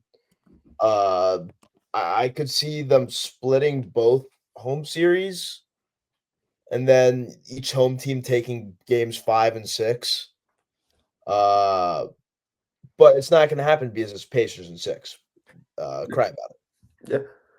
Let's bring in the basketball expert. Jacob, your thoughts on the series? First off, I want to start by the series before. I want to say to this Knicks fan, I'm going to quote my boy Conor McGregor, who said he wanted to kill me for a chip. You should have killed me when you had the chance, bud. You should have killed me when you had the chance, bud. Talk to him. But yeah, I guess he didn't want it that badly because he didn't kill you on the spot. Yeah, I'm going to use the softer word of this, but coward. But I think you guys know what word I definitely want to say. He's a coward. Coward. It's coward behavior. No, coward, I think, is an underutilized word that hits deep. It hits deep. I would rather use a word that begins with P, but I think coward cuts a little deeper, honestly. Yeah, in this instance, he was a genuine coward because he didn't want a championship enough. He didn't shoot, he shot. He said what he would do for a championship, and he didn't take the opportunity. I'm glad he didn't take the opportunity because, 1, you're here. Yeah. 2, the Knicks are not in the NBA Finals and winning a championship. Also, he was not winning that fight. He was not winning that fight. Yeah, literally. We will be posting that video in conjunction now with this clip. That dude, Harrison, I'll send you the video so you can see it too. Jacob is here. That dude's about here. Oh, good Lord. It's so funny. I'll kill you for an NBA title. Yeah, dude. And I'm also going to go play center for the Philadelphia Flyers. But yeah, clearly that's going to happen. So funny. That's so funny. But Pacers in 6, I will agree. But I also want to bring up the point. This has to be the dumbest thing in all of sports. The most overrated thing. They voted Halliburton most overrated this year. I don't know. You guys have probably seen that. Yeah, in the Athletic. He's not overrated. If anything, he's voted on by the players, but then it was skewed a little bit because Rachel Nichols went on Part of My Take and they brought it up too. If you look at the fine print in that Athletic article, and this is with all of those anonymous player polls they do. Yeah, 13 guys voted on the overrated. Or it was a very small number of guys. It was a minute amount of players. So it was it could have been Jalen Brunson that voted for it. I'm not saying he did, but it could have been somebody that's a rival to Halliburton, or it was just somebody that woke up one day and was yeah, I don't like him. It was such a small amount that it wasn't even a quantifiable amount of players that voted on that. So it was very skewed. The Sacramento Kings. Yeah. It was Paul George. It was Paul George. But getting to the point was, how dumb is that? Because remember, a long time ago, there was a player out in Philadelphia, baseball. Bryce Harper was considered the most overrated player in baseball, and now he's looking like the most underrated player, and Tyrese Halliburton's looking like the most underrated player. Yes, there could be only a few votes, but don't give a player that mindset where you're overrated. They're gonna. If I got told I'm overrated probably in high school, I don't really play in college. I sit the bench. I'm a bench warmer. But I'm shooting 30 shots the next game. Everyone get the hell out of my way. Mm-hmm. Yep. And let me cook. Exactly. Also, I realize there's a chance for if whoever wins the NBA Finals, there is a former Sixer that will be an NBA champion one way or another, Harrison. Because Sixers legend Isaiah Joe is on the Oklahoma City Thunder. Yes, Isaiah Joe. What a guy. What a guy. God damn you, Doc Rivers. God damn you. Goddamn. People on my forever hate list: Doc Rivers, Brian Colangelo, Daryl Morey, and Josh Harris. Yeah, we might have to do that at the end of the year. Josh Harris, the Duke guy? Josh Harris? No, Josh Harris, the owner. Sixers, Devils, Commanders, Crystal Palace owner, who's just a snake. And he gives cares me more about all of his other teams than he does about the Philadelphia. Yeah, his first sports team that he invested in, I'm pretty sure, was the Sixers. It was, and then he cares more about the Devils. And then he bought the Devils, and then he bought the Commanders, and then his managing partner is a 25% owner of the Cleveland Guardians, and then they have a minority stake in Crystal Palace, who is the exact rival to my Premier League soccer team, which is exactly why I didn't pick Crystal Palace, because I couldn't morally root for another team that had Josh Harris ownership. And it's like the Toy Story meme where Andy's like, I don't want to play with you anymore. Yeah. The Sixers are Woody and the Commanders are Buzz Lightyear. Yeah. Sorry, I was just being a little bit of casual there. My bad, guys. He's the worst. No, we're gonna let you know, because you don't even like the Sixers, so you can laugh at Josh Harris, because he is the worst. He's the guy. I don't know if you would have seen it, but it went like mega viral when he bought the Commanders. He was in the booth on Monday Night Football, and he had like that awkward handshake with Troy Aikman and Joe Buck. That guy, he's the worst. He also made it so that when the Eagles made the Super Bowl, every other Philadelphia team on social media immediately congratulated them. The Phillies, the Flyers, the Wings, the Union, they all hopped on that, and they're like, good stuff, Birds. We're rooting for you. Congratulations on making it this far, and good luck in the big game. Do you know how long it took for the Sixers to put out a statement? A minute. It took them 2 days. 2 days. 2 days. And they only did it because the Eagles were at the Sixers game that night. Yeah. That was like their way of like, oh, we just waited because the Eagles came and sat courtside. No, it's just Josh Harris did not do anything. Yeah. Josh Harris. I'm not holding that against the Philadelphia 76ers social media team. You're trying to keep your jobs. I get that. That's all on Josh Harris because he's a big old coward. Yeah. It's also very funny that with Oklahoma City, like if they do end up winning the finals, Isaiah Hartenstein would win a ring and the Knicks will not. Yep. He left for greener pastures. Shout out Isaiah Hartenstein. But yeah, the NBA Finals are when is the first Thursday? First game is Thursday. Also, T's and P's. I know it's going to be back next year, just on another network. But shout out Inside the NBA. Yeah, like I think that's a moment of silence right there. Yeah, moment of silence for Inside the NBA on TNT. Thank you. The fact that both Shaq and Kenny were like, yeah, we're not going to be on this network anymore. So they just dropped F-bombs on TV last night. Was incredible. And then somebody on Twitter was like, what's your favorite Inside the NBA moment? And that has just been on my timeline. And it's so funny. Like some of the most out-of-pocket things that they did on that show. I hope they do it all on ESPN. Just do it. Why not? Like, yeah. Charles Barkley said he won't be back no matter what. Yeah, I know. That's a bummer. I knew he was retiring, but I just hope Shaq and Kenny just let loose. And if they replace Charles on the show with somebody, like anybody but Kendrick Perkins or Draymond Green when he retires. I like Draymond on the commentary booth. I think he should be. It should be Allen Iverson. Replace the Sixers legend with another Sixers legend. I'm also like trying to think of like who would fit like that. I like that Jamal chemistry. Crawford. Jamal Crawford, Richard He was Jefferson. good. That's a good. Oh, Richard Jefferson would be fun. I was gonna say if JJ Redick wasn't a coach now, I would like him. Who was J.R. Smith, maybe? Oh yeah, he's gonna show up higher, hammer. Oh, I know. And That's then like telling Marshawn Lynch to join an NFL one. And I would love that. We Like, all would, but like it's not gonna also I But, like- can't you can't let it be Stephen A. Smith either. no. I- It has to be a Stephen A. is all good about. for what he does, but like I volunteer. Me. he I just volunteer. can't be the guy. Yeah. So we got a good one right here. Yeah. We got a current basketball player. Do you know how funny this would be? And it would be awesome. And I no pun intended there. Imagine if they could have Dick Vitale on Inside the NBA with those guys. Oh my It would be awesome, baby. TV. Dude. If Bill It's Walton was so still around, funny. I'd Oh, say Bill Walton would have been perfect on He that. can't leave college basketball, Dickie V, ever. Oh yeah. No. He's probably got like it's sad to say he doesn't have much life left, but he can't leave ever. No. But it would be so funny if he was on dude. there. Plus, they all Like, respect him. Shaq, you're shacking a fool, baby. What are we doing? Or do like a Pat McAfee where he brings in Saban, they bring up Coach K or Jay Wright. I would like Jay Wright. I would like Coach K. I would like Jay Wright coaching Villanova again, but that's just me. Yeah, I don't know who they're gonna like put on that panel. Well, like 50 NBA dudes have podcasts. So just wait for them to retire.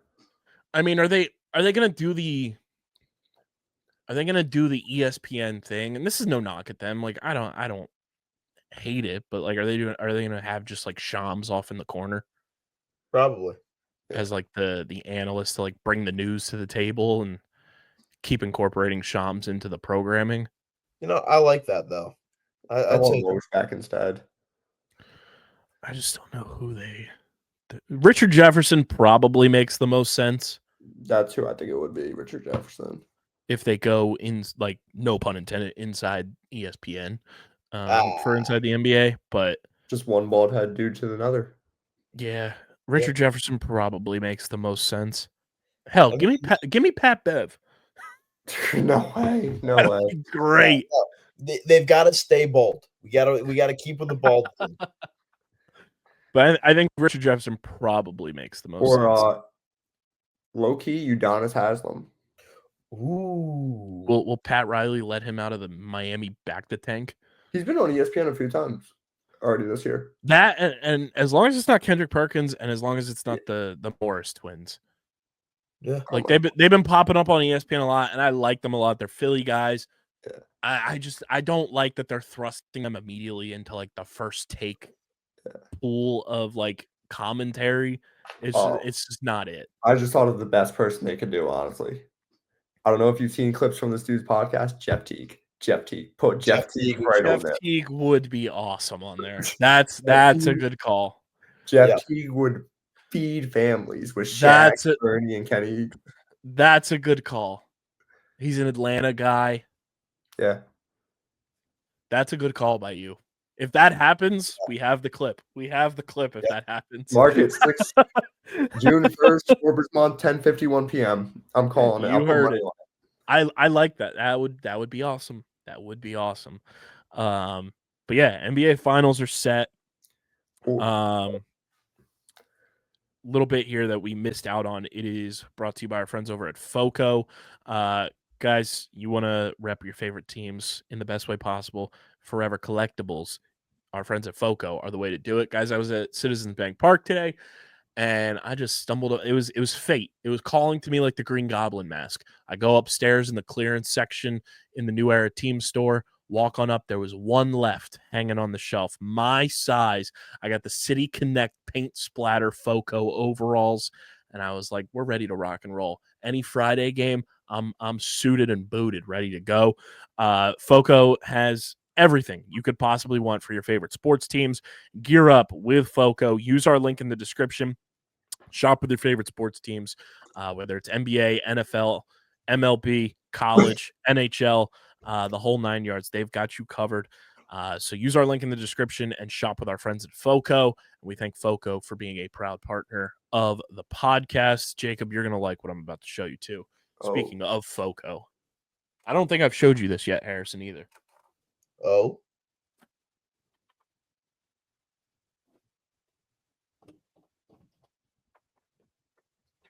Oh, is that the unboxed? Yeah. That's tough. Boom. How do I get one for my dorm room? Shout out to FOCO. FOCO, let me get one for my dorm room. Citizens Bank Park exclusive. I saw that at sneak peek night, and I was like, "Yep, I'm gonna need that for the wall." Give me 37 of them right now. Love it. We totally let this fly over our heads. Nick Sirianni contract extension with the Birds a couple weeks ago now. Totally deserved. Totally deserved. It was just a matter of time when they were going to announce it. I mean, I think we've talked about this off pod more so, Harrison, since you've come back on the show. The argument is there that he's the greatest coach in Eagles history. Yeah. I think the argument's over that he's the greatest coach in Eagles history. I think he is.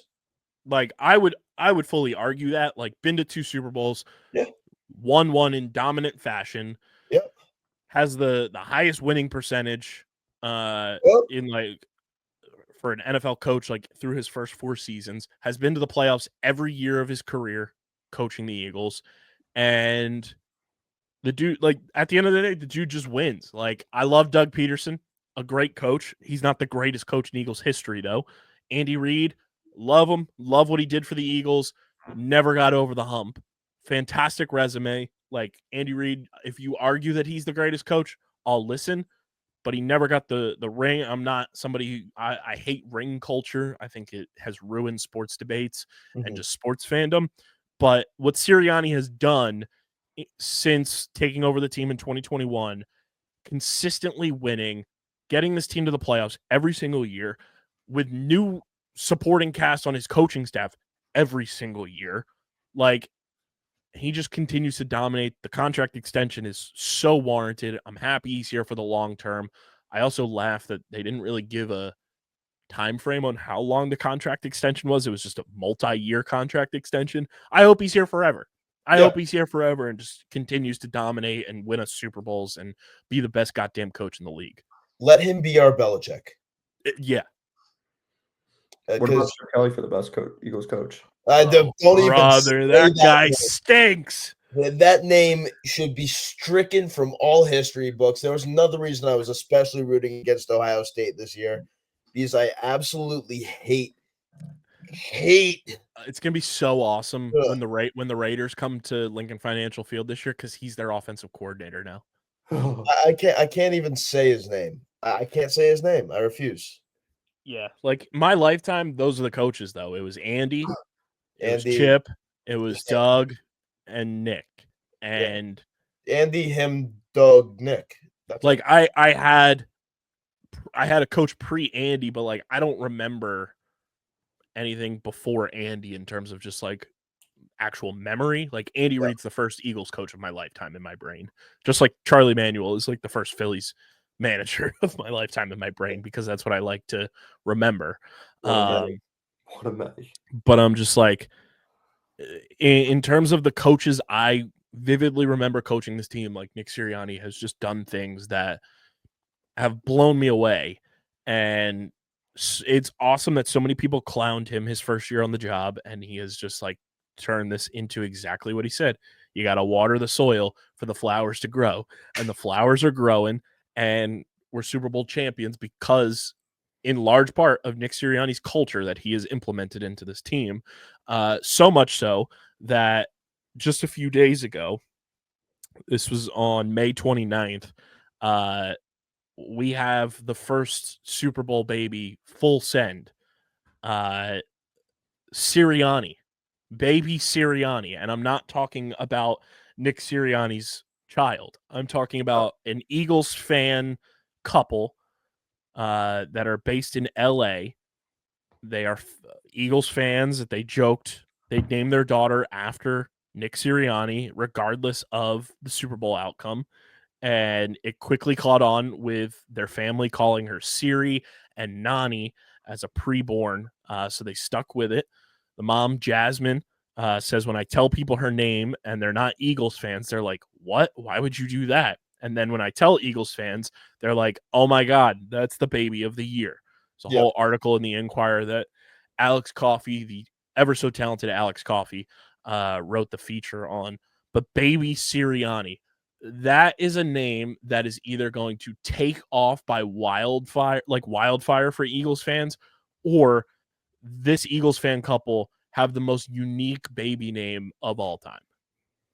I think it's going to be the most unique baby name of all time. I can see more people going like Cooper or Quinion or I can already tell you, one of my close friends just had a baby. Shout out to Allie and Russ.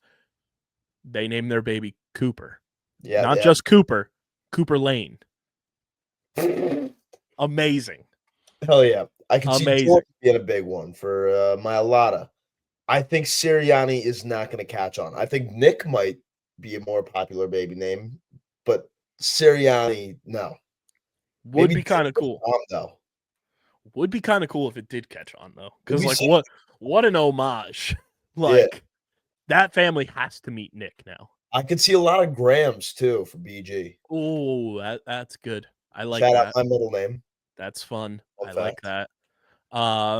Also, on the Eagles' forefront, every season is Howie season. Because Howie has found a way to once again finagle and boondoggle another sinking franchise. The 49ers are trading for Bryce Huff. He can't keep getting away with this. It's so funny. It's so funny. I love it. They're trading him to the 49ers. The Eagles are paying, I believe I saw $9.05 million of his $17 million salary. The 49ers are paying the $7.95 million. The Eagles are getting a mid-round pick back for Bryce Huff. Nice. Two things. Howie is unbelievable, and getting off that contract is incredible. Number two, Bryce Huff just lived the greatest year ever. He didn't have to do anything. Oh, he didn't. Gets a Super Bowl ring, and now he gets to go be in California with his former head coach, because Robert Saleh is the defensive coordinator in San Francisco again and was the coach of the Jets when Bryce Huff was there. Like, he just lived a perfect life. He just had to show up. That's all he had to do. He got to show up, make millions, won a Super Bowl, and now he gets to go to California to play in the NFL again. Like, that's my dream.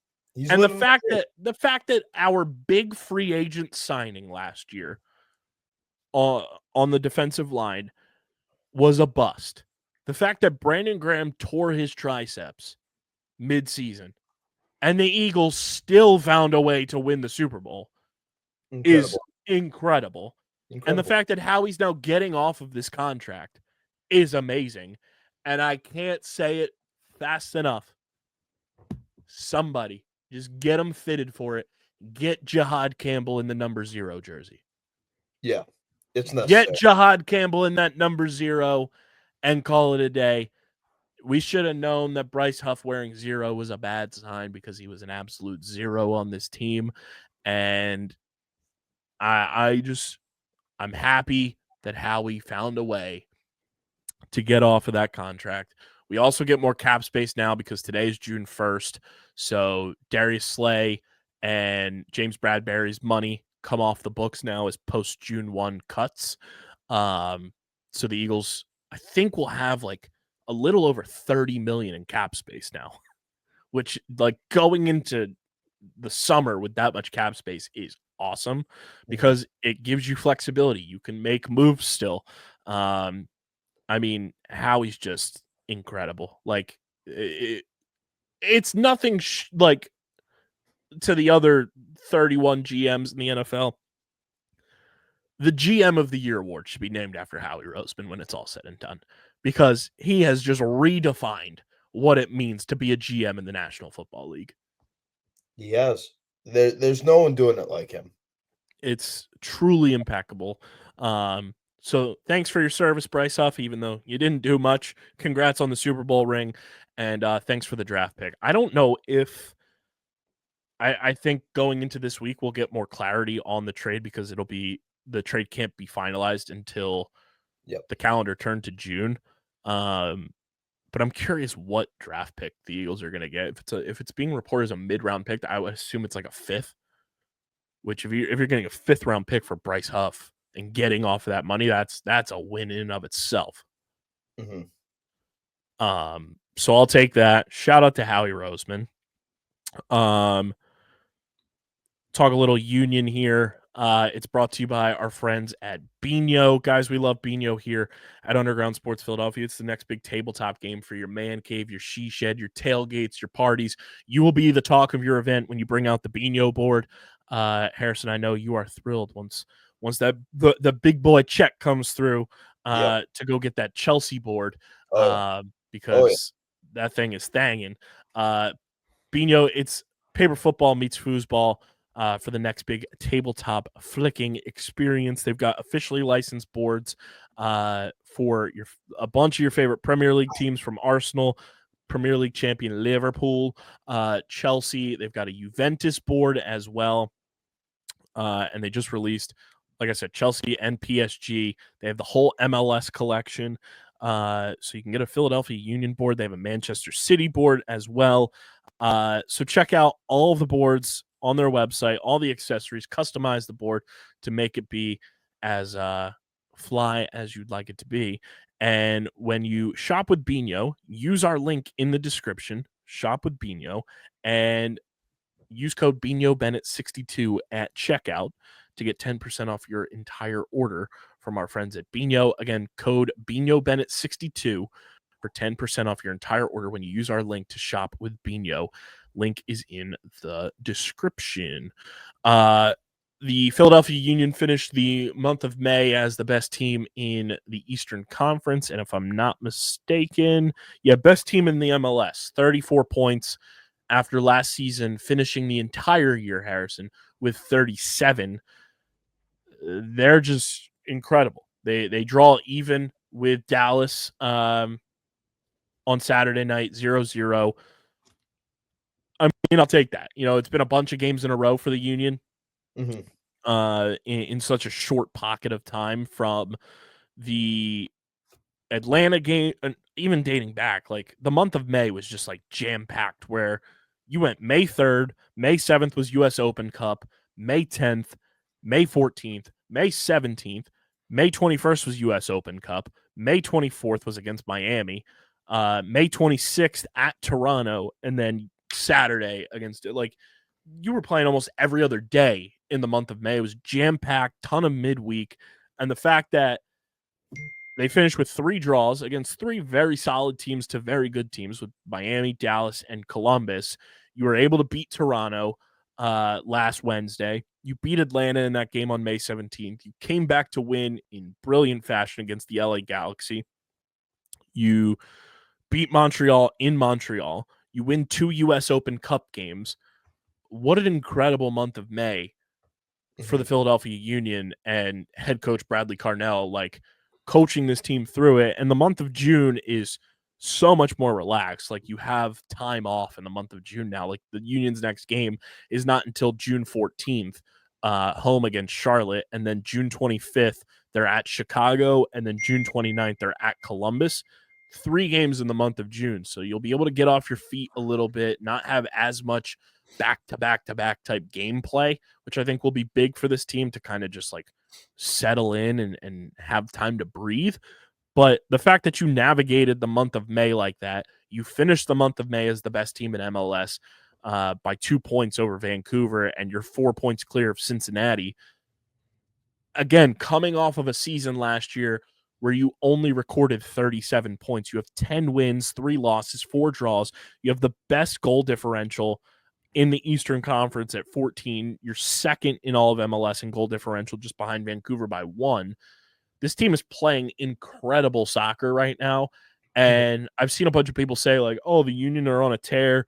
one of the most historic runs they've been on, and there's no coverage. Well, guess what? If you listen to Underground Sports Philadelphia, we're talking about the Union every single show because they deserve the coverage. Like when the Union are playing well, I know summer is predominantly Philadelphia Phillies for the major four sports, obviously. But when the Union are good, like they are so much fun to follow along with and just be a part of like the vibes that they bring because they're such an easy team to root for in terms of like players on the team. Obviously, for the longest time, Jim Curtin was an incredible coach to root for too. But Bradley Carnell has this team playing at a new level. I know we've said it week in and week out. I never thought that this crop of players that were kind of the returning players, he's unlocked something in them that I didn't know they had in them. And Ty Baribo is going to win the Golden Boot this year. Like Mark said it in March, it was going to happen. Ty Baribo is going to win the Golden Boot in the MLS because that dude is a superstar. He's unreal. This team's playing at a level I haven't seen out of them since that run to the finals a couple years back. And I think if we can keep this up, which I believe they can, we should be seeing them in the finals again this year. And I think it's so helpful for them that the only in-season tournament that they're in is the U.S. Open Cup. Like they're not playing in anything else to like drain them of depth, to cause injury potentially. Like they are very much locked in to the MLS run and like have a really good shot at winning another supporter shield, which like, sure, say what you want about that, like it not being an MLS Cup, but like the Union are a team that have been starved of winning silverware and winning hardware.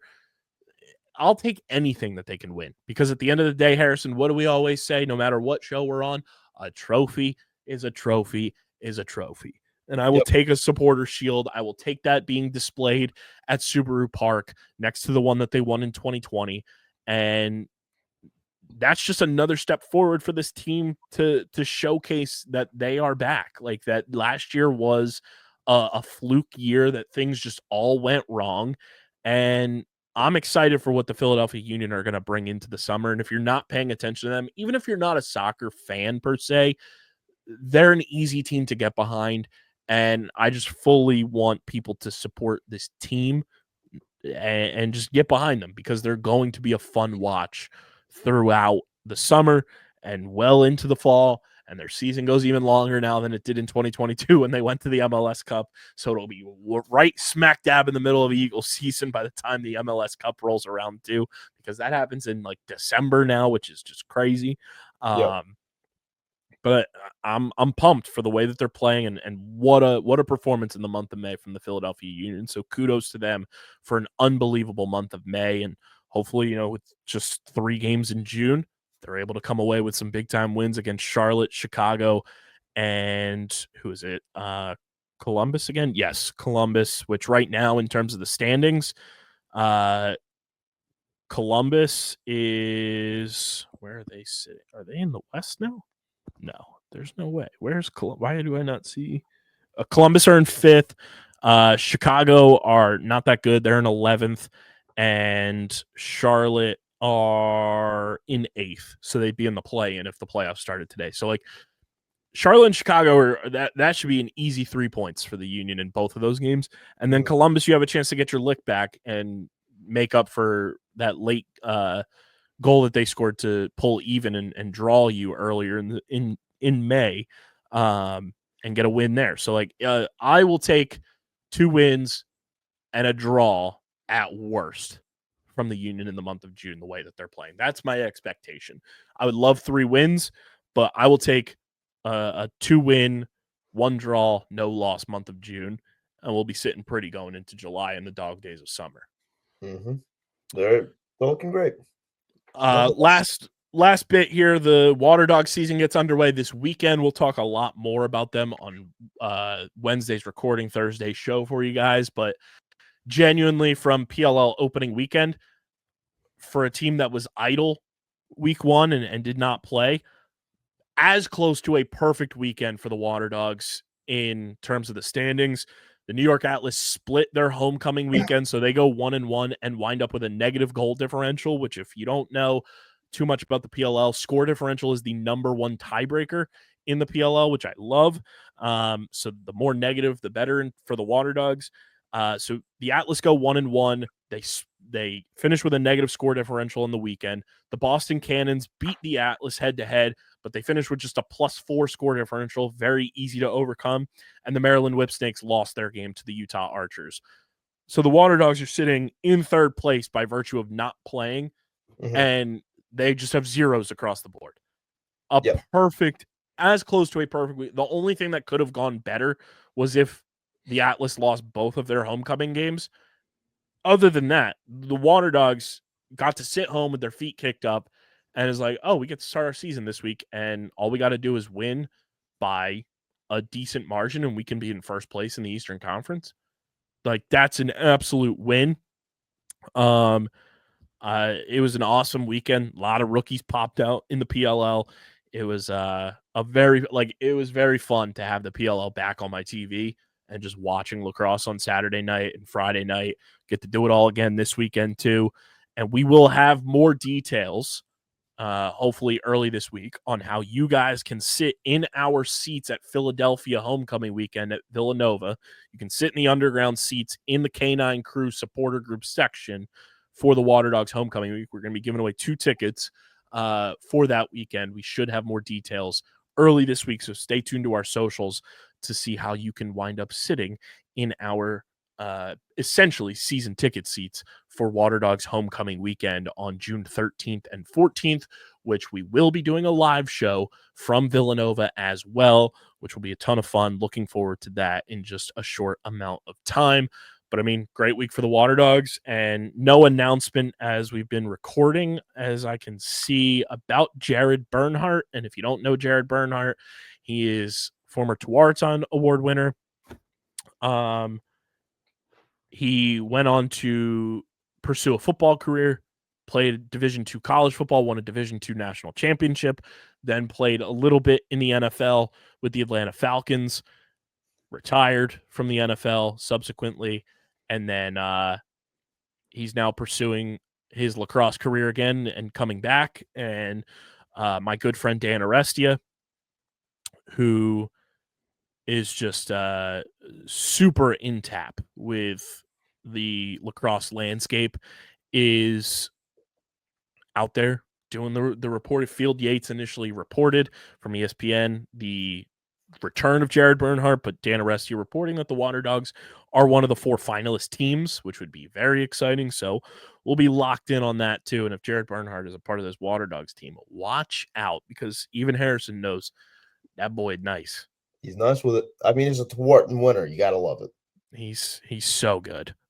So looking forward to that for sure. That is all we've got for you guys on this one. Make sure you guys are following us on the socials at Underground PHI across the board. Subscribe to the pod, Apple, Spotify, wherever you get your podcasts in audio form. Subscribe to the Underground Sports Philadelphia YouTube channel, youtube.com/@Underground Sports Philadelphia. Leave a like on the video, drop a comment in the comment section, and click that bell icon so you know whenever new videos go live. You can also leave us a voicemail, speakpipe.com/Underground Sports Philadelphia. You can leave voicemails for Jacob, have him get his thoughts off in your voicemails. We did get one, but I'm going to save them for Wednesday's recording, just so we have more. But leave us a voicemail, and if you want to sound off on the Phillies, the Eagles, the Flyers, the Sixers, the Union, the Waterdogs, the Wings, or just Philly in general, you can also leave a voicemail on our voicemail line, speakpipe.com/Underground Sports Philadelphia. And reminder, once again, Sunday, June 8th, myself, Jacob, Rita's in Sewell, 288 Egg Harbor Road, live show. Come on out. It's going to be a ton of fun. We will have time details for you early this week, so keep it locked and loaded on the socials for that announcement as well. And this show, guys, is proudly presented by the city of Vineland, which we have a lot of fun stuff upcoming with them as well. And whether you're a company looking to expand, relocate, or you're a new business startup, selecting the right location is critical to your success. Vineland, New Jersey offers both an affordable business location and an excellent quality of life. The city's economic development department is a one-stop source for moving your project through the development and approval process, and their goal is to make this process as smooth as possible and to provide the fastest turnaround times in the region. If you're considering potential locations for your operation, contact the Vineland Economic Development Team at 856-794-4100. That's 856-794-4100. Vineland, New Jersey, where it's always growing season. A big thank you to Security 21 Security Systems and Paul J. Gillespie Incorporated for their continued support of this podcast. This has been episode number 747 of Underground Sports Philadelphia. Hopefully the Phillies avoid getting swept again anytime soon, but we'll be locked and loaded Tuesday, Wednesday, Thursday against the Blue Jays. We'll be back on Thursday for you guys breaking down the Blue Jays series. We'll be breaking down what's upcoming against the Pirates, any news coming out about the Eagles, the Sixers as the draft quickly approaches, anything with the Flyers, and of course, once again, live show Sunday night, Rita's in Sewell. For Harrison, for Jacob, I'm KB. We will catch you guys on the next one, but until then, we're getting the heck up out of here. We are signing off. Peace.